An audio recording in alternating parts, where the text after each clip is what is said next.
ঈদে আমরা মজার মজার স্পেশাল সব খাবারগুলো রান্না করে থাকি। আর এই স্পেশাল খাবারগুলো রান্না করতে দরকার আমাদের স্পেশাল হোমমেড মশলা। আর এই স্পেশাল মশলাটা আপনি নিজের হাতেই বানিয়ে নিতে পারেন। আজকে আমি আপনাদের সাথে স্পেশাল 3টি মশলার রেসিপি শেয়ার করছি।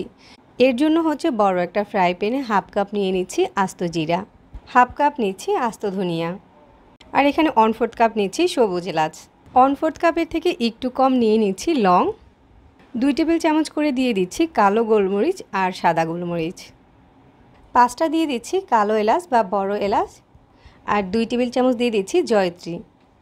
এখানে ছোট সাইজের একটা জয়ফল নিয়েছি। জয়ফলটা বেশি দিলে মশলার টেস্ট বাড়বে না, তবে মশলাতে জয়ফলের একটা চড়া ফ্লেভার চলে আসবে।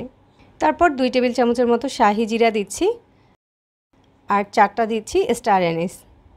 এখানে কয়েক টুকরা দারুচিনি নিয়েছি, পরিমাণটা দেখে বুঝে নিতে হবে। আর দারচিনিটাকে এরকম ছোট ছোট করে ভেঙে নিচ্ছি। 8-10টার মতো শুকনো মরিচ নিয়েছি, আর 4-5টার মতো তেজপাতা দিয়ে দিচ্ছি। এগুলো হচ্ছে কেচি দিয়ে কেটে দিচ্ছি, তাহলে হচ্ছে ব্লেন্ড করতে সুবিধা হবে। এখন হচ্ছে এই সব মশলাগুলোকে একসাথে একটু মিশিয়ে নিচ্ছি। তারপর এই ফ্রাই প্যানটাকে চুলাতে বসিয়ে দিচ্ছি। চুলার একদম লো হিটে এই মশলাগুলোকে কিছুক্ষণ নেড়েচেড়ে ভেজে নিতে হবে। মশলাগুলো হাই হিটে ভাজা যাবে না, তাহলে মশলার ঘ্রাণটা নষ্ট হয়ে যাবে। তো আমি হচ্ছে অল্প আঁচে নেড়েচেড়ে মশলাগুলোকে ভেজে নিয়েছি।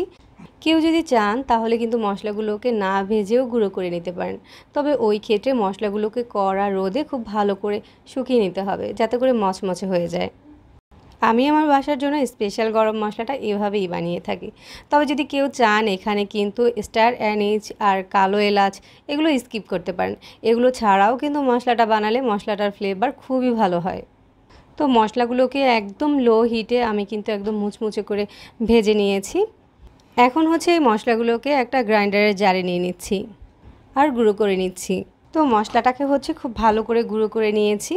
এখন হচ্ছে এই মশলা থেকে কিছুটা মশলা আলাদা করে রাখছি।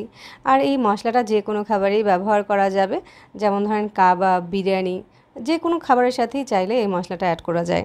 এবার হচ্ছে ব্লেন্ডারের জারে যতটুকু মশলা রয়েছে ওটা দিয়ে হচ্ছে রেডি মিক্স মাংসের মশলা তৈরি করে দেখাচ্ছি। আর এই মশলাটার সাথে শুধুমাত্র আদা, পেঁয়াজ, রসুন এগুলো অ্যাড করেই মাংসটা রান্না করতে পারবেন। তো এর জন্য হচ্ছে 2 টেবিল চামচ হলুদ গুঁড়া দিয়ে দিচ্ছি, আর 2 টেবিল চামচ মরিচের গুঁড়া দিয়ে দিচ্ছি, সাথে হচ্ছে 1 টেবিল চামচ পোস্তদানা দিয়ে দিচ্ছি। সব কিছু একসাথে আবারও খুব ভালো করে ব্লেন্ড করে নিয়েছি।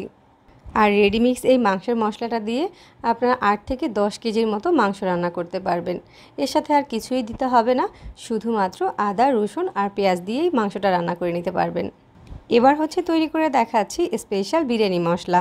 এর জন্য হচ্ছে একটা পাত্রে নিয়ে নিয়েছি কয়েক টুকরা দারুচিনি, 2 টেবিল চামচের মতো দিয়ে দিচ্ছি সবুজ এলাচ, 1.5 টেবিল চামচের মতো দিয়েছি কালো গোলমরিচ, আর 1 টেবিল চামচের মতো দিচ্ছি জয়ত্রী, সাথে অল্প একটু জয়ফল দিয়ে দিচ্ছি, 1 টেবিল চামচ দিচ্ছি লং, আর সাথে 1 টেবিল চামচ দিয়ে দিচ্ছি পোস্তদানা, 2-3টার মতো তেজপাতা দিয়ে দিচ্ছি, আর তেজপাতাটাকে কেচি দিয়ে কেটে দিচ্ছি।